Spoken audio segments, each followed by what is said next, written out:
katatapos lang yung ano natin, drill. At nandito tayo sa deck 9. At yan nga, mag-viewing muna tayo. Total, nandito na lang din tayo, mag-viewing na tayo. Kaya lang malakas ang hangin. Malipad yung ano, itong life jacket. Yan. Ayun ang paano? Dagat.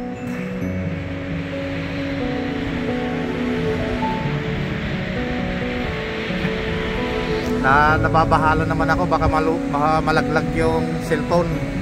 Dito na lang tayo. At nandito tayo sa ano, yung baba natin is yung well house.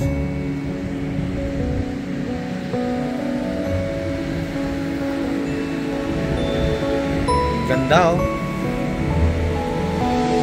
Parang walang katapusan na paglalakbay.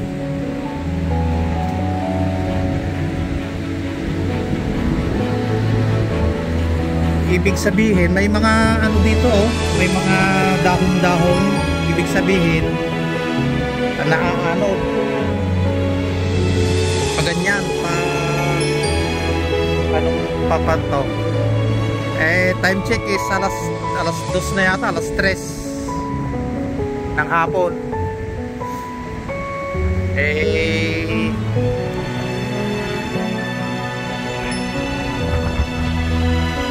Dito na yung araw.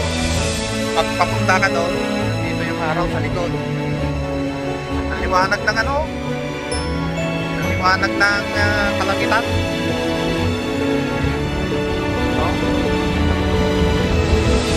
Blue sky, sky blue.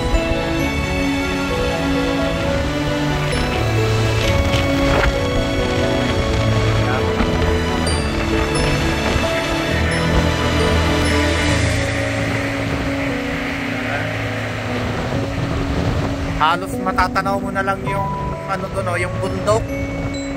Ay mayroon barko din doon, ang laki.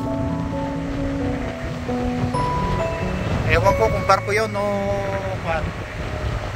barko siguro.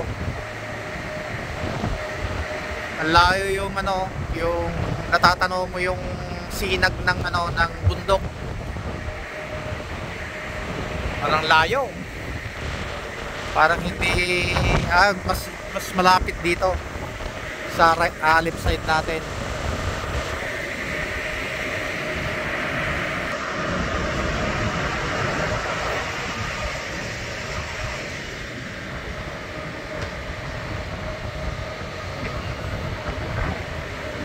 Tara na, kasi naghawak-hawak ako ng anong kanina, kable. Marumi yung kamay ko.